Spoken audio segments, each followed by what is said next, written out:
Hello friends, unit 24 class में आपका स्वागत है। फ्रेंड्स, हम लोग डिस्कस कर रहे थे ये एनटीपीसी प्रैक्टिस सीरीज कर रहे थे। ठीक है, तो एनटीपीसी प्रैक्टिस सीरीज में 5 सेट हम लोगों ने कंप्लीट कर लिया है। 5 सेट हम लोगों का क्या हो गया, 5 सेट कंप्लीट हो गया है। ठीक है, ये 6 नंबर का छठा सेट चल रहा है। ठीक है, और हर सेट में हम लोग 10-10 क्वेश्चन कंप्लीट कर रहे हैं। तो 50 क्वेश्चन हम लोगों ने कंप्लीट कर लिया है और ये 51 से लेकर के 60 तक हम लोग इसमें कवर करेंगे। ठीक है, और ये हम पहले ही बता चुके हैं कि ये सिर्फ 10 क्वेश्चन नहीं है, 10 क्वेश्चन से रिलेटेड अन्य और जितने भी प्रश्न बन सकते हैं उसको भी हम लोगों ने डिस्कस किया साथ में। ठीक है, तो चलिए शुरू करते हैं। हाँ, ये 51 नंबर का क्वेश्चन वही क्वेश्चन है जो पिछला सेशन में होमवर्क में मिला था। ठीक है, जो होमवर्क में था वो क्या क्वेश्चन होगा और क्या उत्तर होगा देखते हैं हम लोग। तो प्रश्न है आपका, in which form data is stored in a computer. प्रश्न क्या है, एक मिनट में पेन थोड़ा मोटा कर लेता हूँ। ठीक है, प्रश्न है in which form data is stored in a computer. Means कह रहा है कि कंप्यूटर में डाटा को किस रूप में संग्रहित किया जाता है। ठीक है, मतलब सिंपल से समझ लीजिए कि जो डाटा संग्रहित होता है कंप्यूटर में वो किस रूप में किया जाता है। चित्र के रूप में, पिक्चर के रूप में, बाइनरी या अल्फ़ाबेट के रूप में, मैग्नेटिक चुंबकीय के रूप में। ठीक है, तो हम लोग सब जानते हैं इसका कौन सा उत्तर सही होगा इसका। तो उत्तर बी क्या होगा इसका सही होगा कि कंप्यूटर हम लोग जानते हैं कि बाइनरी लैंग्वेज को समझता है। कौन सा लैंग्वेज को, तो बाइनरी लैंग्वेज को। तो ऑप्शन नंबर बी हम लोगों का क्या हो जाएगा, करेक्ट हो जाएगा। ठीक है, कंप्यूटर डाटा एंड इंफॉर्मेशन। देख लेते हैं थोड़ा डिस्कशन इसके बारे में कि और क्या क्या बन सकता है इससे। कंप्यूटर डाटा के निरूपण के लिए बाइनरी भाषा, कौन सा भाषा, तो बाइनरी भाषा का प्रयोग करता है। ठीक है, तो ये तो हो गया, ऑप्शन बी करेक्ट आंसर हो जाएगा। ये बाइनरी भाषा जो है सो 0 और 1 से मिलकर बना होता है। जैसे कोई भी एग्जांपल के लिए 0 0 0 1 0 0 0 1 इस रूप में बना होता है। ठीक है, बाइनरी लैंग्वेज इसे कहते हैं। ठीक, तो 0 और 1 से मिलकर के बनी होती है। ठीक है, चलिए अब देखते हैं नेक्स्ट क्वेश्चन। नेक्स्ट प्रश्न है आपका question number 52।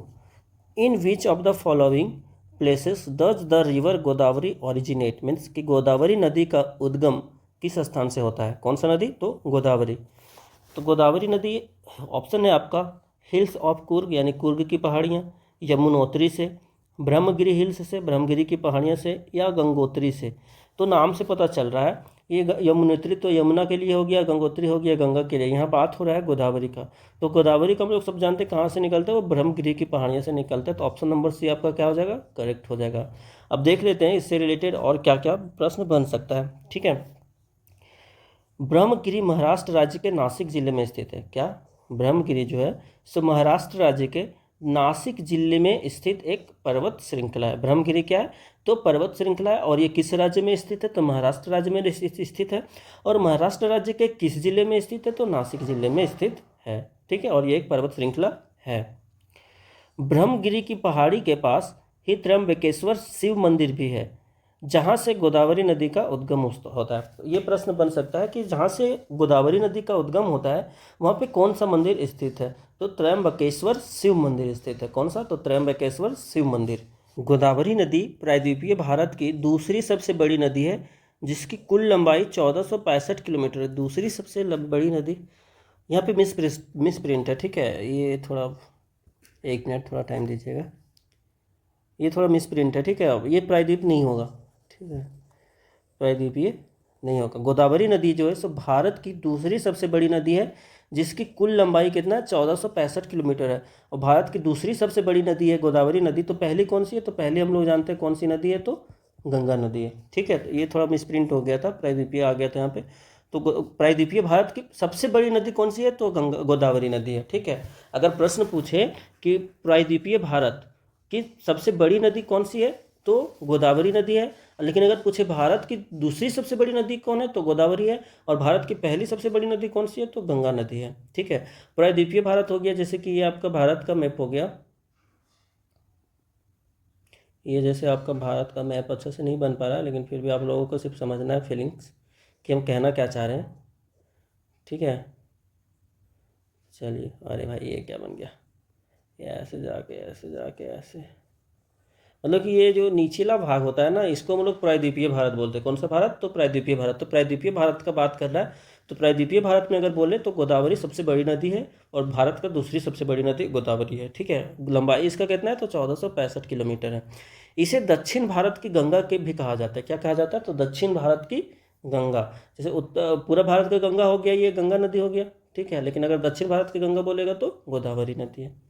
Question number 53, question number 53 हो गया, when was revolt of 1857 finally suppressed by British. मतलब कि 1857 का जो विद्रोह है अंग्रेजों ने आखिरकार कब दबाया था, ये प्रश्न है आप। ऑप्शन है 1859, 1860, 1861 या 1857।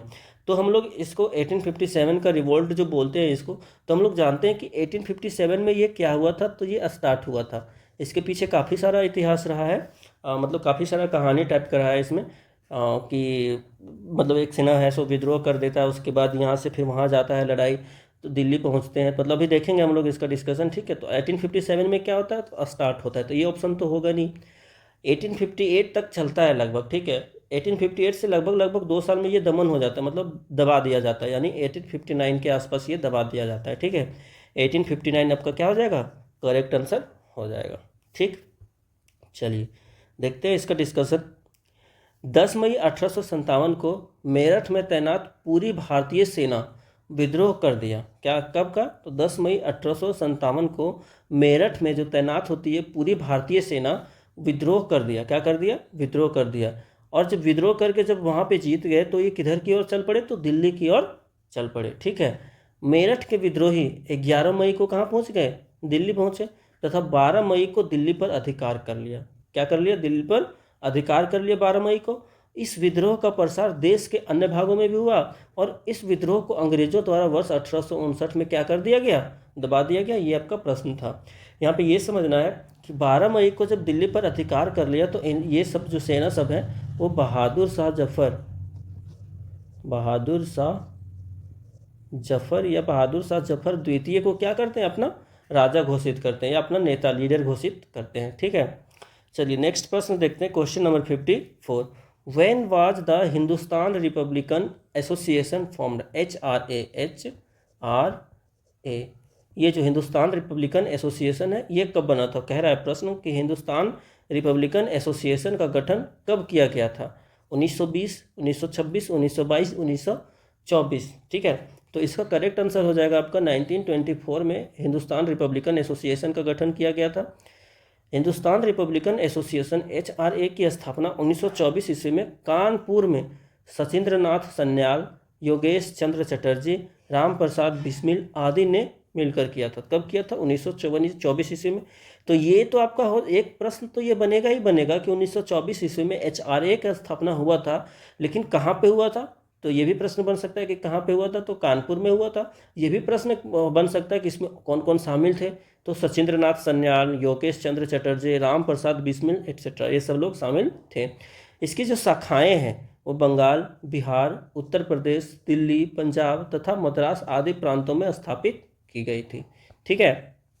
अब हुआ क्या था कि जो इसके क्रांतिकारी थे, HRA के जो क्रांतिकारी थे ये भी अजब ही कर दिए थे। क्या कर दिए थे, तो सहारनपुर से लेकर के सहारनपुर लखनऊ लाइन पर जो रेलवे लाइन था उस पर काकोरी जाने वाली 8 डाउन मालगाड़ी को सफलतापूर्वक क्या कर लिया था, लूट लिया था। कितना, 8 डाउन मालगाड़ी को सफलतापूर्वक लूट लिया था, ठीक है। कहाँ पे, तो सहारनपुर से लखनऊ लाइन पर, सहारनपुर से लखनऊ जा रही रेलगाड़ी में काकोरी जाने वाली 8 डाउन मालगाड़ी को, मतलब काकोरी स्थान पे हुआ था, ठीक है। सहारनपुर से लखनऊ में काकोरी स्थान पर 8 डाउन मालगाड़ी को सफलतापूर्वक क्या कर लिया था, लूट लिया था, ठीक है। इस संबंध में 29 क्रांतिकारियों को गिरफ्तार कर उन पर काकोरी षड्यंत्र कांड में मुकदमा चलाया गया, ठीक है। कौन सा कांड, तो काकोरी षड्यंत्र कांड। जब हम लोग इतिहास डिटेल में पढ़ेंगे तो हम लोग बात करेंगे काकोरी कांड के बारे में, वहाँ अच्छे से समझेंगे, ठीक है। चलिए नेक्स्ट प्रश्न देखते हैं हम लोग, क्वेश्चन नंबर 55। क्वेश्चन नंबर 55 बोल रहा है आपका, the first high court of India was established in, मतलब भारत का पहला उच्च न्यायालय कहाँ पे स्थापित किया गया था। Option A Kolkata, B Mumbai, C Delhi, D Punjab. यहाँ पे बहुत लोग कंफ्यूज करते हैं ऑप्शन बी और ऑप्शन ए को लेकर के कि मुंबई में हुआ था या कोलकाता में हुआ था। तो ये अब कोई ये सोच लेते हैं कि अभी सुप्रीम कोर्ट दिल्ली में है तो यहाँ पे स्थापना हुआ था, लेकिन यहाँ पे नहीं। पहला जो हाई कोर्ट बना था हम लोग का वो बना था आपका कोलकाता में। कहाँ पे, कोलकाता में। ये है आपका फर्स्ट हाई कोर्ट। भारत में उच्च न्यायालय जो है सो संस्था का सर्वप्रथम गठन 1862 ईस्वी में, कब? तो ईयर भी याद रखना, ठीक है, कब? 1862 ईस्वी में। यही खासियत है इस सीरीज़ का, मतलब इस सेट का, इस टॉपिक का, इससे डिस्कशन करने का यही खासियत है कि आपको पूछा क्या कि भारत का पहला उच्च न्यायालय कब स्थापित किया, सॉरी, कहाँ स्थापित किया गया था। तो ये प्रश्न तो आपको याद हो गया कि कोलकाता में स्थापित किया गया था, लेकिन क्या आप ही सोचिए, ये प्रश्न तो पूछ सकता है ना कि भारत का पहला उच्च न्यायालय कब स्थापित किया गया था, बिल्कुल पूछ सकता है। तो इसलिए थोड़ा डिस्कशन करना जरूरी हो जाता है इससे रिलेटेड। तो देख लेते हैं हम लोग कि सर्वप्रथम गठन कब हुआ था। 1862 ईस्वी में हुआ था, जब कलकत्ता, बम्बई और मद्रास उच्च न्यायालयों की स्थापना हुई थी। कलकत्ता, बम्बई और मद्रास जो मेन सिटी है वहाँ पे। इसमें कलकत्ता उच्च न्यायालय की स्थापना 1 जुलाई 1862 को हुई थी। सब 1862 में ही हुआ था, लेकिन पहले किसका हुआ था? तो कोलकाता में हुआ था, इसलिए वो फर्स्ट कहलाता है, ठीक है। तो कलकत्ता उच्च न्यायालय की स्थापना 1 जुलाई 1862 को हुआ था। मुंबई उच्च न्यायालय की स्थापना 14 अगस्त 1862 को हुआ था। यहाँ जुलाई है और यहाँ पे अगस्त है। और मद्रास उच्च न्यायालय की जो स्थापना है वो 15 अगस्त 1862 को हुआ था। तो जुलाई, अगस्त और ये भी अगस्त में हुआ था, 14 अगस्त और ये 15 अगस्त है। लेकिन यहाँ पे 1 जुलाई 1862 पहले आता है, तो इस और कहाँ पे स्थापना किया गया था? कोलकाता में। तो इसलिए फर्स्ट हाई कोर्ट जो हम लोग को बोला जाता है कहाँ पे स्थापित किया गया था? तो कोलकाता में स्थापित किया गया था। चलिए नेक्स्ट प्रश्न देखते हैं, क्वेश्चन नंबर 56।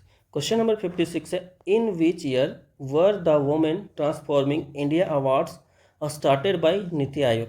मतलब है कि नीति आयोग द्वारा वुमेन ट्रांसफॉर्मिंग इंडिया अवार्ड्स किस वर्ष शुरू किए गए थे?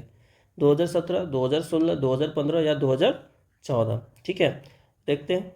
ये जो पुरस्कार है ये 2016 में, कब? 2016 में कब शुरू किया गया था? तो अंतर्राष्ट्रीय महिला दिवस पर शुरू किया गया था। किस पर? तो अंतर्राष्ट्रीय महिला दिवस पर शुरू किया गया था। तो इस टाइप से भी प्रश्न बन सकता है। ये जो पुरस्कार है देश भर की महिला उद्यमियों को अलग पहचान देने के लिए की गई थी। किस लिए किया गया था इस पुरस्कार की स्थापना? तो जो महिला उद्यमी हैं उनको अलग पहचान दिलाने के लिए, मतलब समाज में आगे बढ़ने के लिए। ये पुरस्कार जो है सो नीति आयोग, माईगव और संयुक्त राष्ट्र की संयुक्त पहल है। किसकी? तो नीति आयोग, माईगव और संयुक्त राष्ट्र की संयुक्त पहल है, मतलब मिलके की हैं, ठीक है। चलिए नेक्स्ट देखते हैं, क्वेश्चन नंबर 57। प्रश्न 57 है आपका, URL स्टैंड्स फॉर। URL का पूर्ण रूप क्या है? Uniform remote locator, universal resource locator, uniform resource locator या यूनिवर्सल रिमोट लैंड। तो URL क्या होता है? Uniform resource locator. Uniform resource locator, option number C आपका क्या हो जाएगा? करेक्ट आंसर हो जाएगा, यूनिफॉर्म रिसोर्स लोकेटर। और ये होता है क्या है फ्रेंड्स, ये जो पार्ट हम लोग देखते हैं मोबाइल वगैरह में या कहीं पे भी हम लोग देखते हैं, इस टाइप का जो पार्ट होता है ये आपका URL कहलाता है, ठीक है। तो और जो इसके अंदर होता है, जैसे ये हो गया HTTP, ये हो गया आपका प्रोटोकॉल, ठीक है, हाइपर टेक्स्ट ट्रांसफर ये हो गया प्रोटोकॉल आपका। WW हो गया आपका ये सब डोमेन, और ये जो हो गया ये डोमेन नेम, मतलब किसके यहाँ जाना है, और ये .com हो गया, पूछ रहा है आपको, ठीक है। तो ये पूरा फुल पार्ट को क्या बोलते हैं हम लोग, इस टाइप के पार्ट को? तो URL बोलते हैं इसको, ठीक है। यूनिवर्सल क्या होता है full form? Uniform resource locator. चलिए देख लेते हैं थोड़ा इससे किस टाइप का और प्रश्न बन सकता है। URL इंटरनेट पर उपलब्ध विभिन्न संसाधनों का पता है, ये पूछ रहा है ना आपसे। तो ये संसाधनों का क्या है? तो पता है, ठीक है। जैसे यहाँ www.google डालें तो गूगल के पास पहुँच जाएंगे। इसका पूरा नाम यूनिफॉर्म रिसोर्स लोकेटर है। इसे वर्ष 1994 ईस्वी में टिम बर्नर्स ली द्वारा विकसित किया गया था, ठीक है। तो ये भी याद रखना कब किया गया था? 1994 में। और किसके द्वारा किया गया था? तो टिम बर्नर्स ली के द्वारा किया गया था। क्वेश्चन नंबर 58 देखते हैं। क्वेश्चन नंबर 58 है, in which state the Gandhi Sagar dam is situated. Gandhi Sagar बांध किस राज्य में स्थित है? मध्य प्रदेश, हिमाचल प्रदेश, महाराष्ट्र या राजस्थान? तो ये हम लोग सब जानते हैं कि जो गांधी सागर बांध है वो मध्य प्रदेश में स्थित है। तो ऑप्शन नंबर ए आपका क्या हो जाएगा? करेक्ट आंसर हो जाएगा। ये है आपका गांधी सागर बांध, गांधी सागर बांध ये, ठीक है। चलिए देखते हैं, गांधी सागर बांध मध्य प्रदेश में स्थित है जो चंबल नदी पर निर्मित है। प्रश्न ये भी बन सकता है कि जो गांधी सागर बांध है ये भी बता देगा आपको कि मध्य प्रदेश में स्थित है, लेकिन आप ये बताइए कि वो किस नदी पर निर्मित है। तो ये याद रखना है आपको, कौन सी नदी पर स्थित है? तो चंबल नदी पर स्थित है, ठीक है। इस नदी पर राणा प्रताप सागर बांध, जवाहर सागर बांध तथा कोटा बैराज आदि बनाए गए हैं। क्या क्या बनाए गए हैं? तो राणा प्रताप सागर बांध अगर पूछे तो ये भी चंबल नदी पे है, जवाहर सागर बांध पूछे तो ये भी चंबल नदी पे है, कोटा बैराज पूछे तो ये भी चंबल नदी पर है। इसका जो उद्गम स्थल है चंबल नदी का, वो विंध्याचल श्रृंखला के जाना पाओ पहाड़ियों से होता है। ठीक है, विंध्याचल श्रृंखला ये लगभग भारत के बीच भाग में है। ये जो भाग है ना, ये जो भाग है तो ये बीच भाग में है लगभग। ठीक है, तो अगर पूछे कि चंबल नदी का उद्गम स्थल कहाँ है तो विंध्याचल श्रृंखला के जाना पाओ पहाड़ियों से है। ठीक है, यह उत्तर प्रदेश के इटावा जिले में यमुना में मिल जाती है। ये यमुना की सहायक नदी है चंबल नदी, और ये कहाँ मिलती है चंबल नदी से? उत्तर प्रदेश के इटावा जिले में मिलती है। ठीक है, किनसे मिल जाती है? तो यमुना नदी से मिल जाती है। नेक्स्ट प्रश्न देखते हैं, क्वेश्चन नंबर 59। प्रश्न 59 है आपका, the first amendment to the constitution of India was made on, यानी भारतीय संविधान में पहला संशोधन कब किया गया था? 1952, 1951, 1950 या 1953? तो ये हम लोग सब जानते हैं कि 1951 में फर्स्ट अमेंडमेंट हुआ था। तो भारतीय संविधान में पहला संशोधन जो सो कब हुआ था? 1951 में।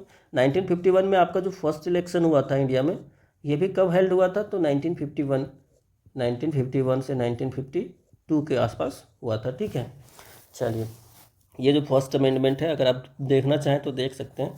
इसके द्वारा जो सो क्या क्या क्या किया गया था इसमें? तो समाज हो गया, और आर्थिक तथा पिछड़े वर्गों की उन्नति के लिए विशेष उपबंध, कानून की रक्षा के लिए संपत्ति अधिग्रहण तथा भूमि सुधार एवं न्यायिक समीक्षा से जुड़े कानून को 9वीं सूची में स्थान प्रदान किया गया था।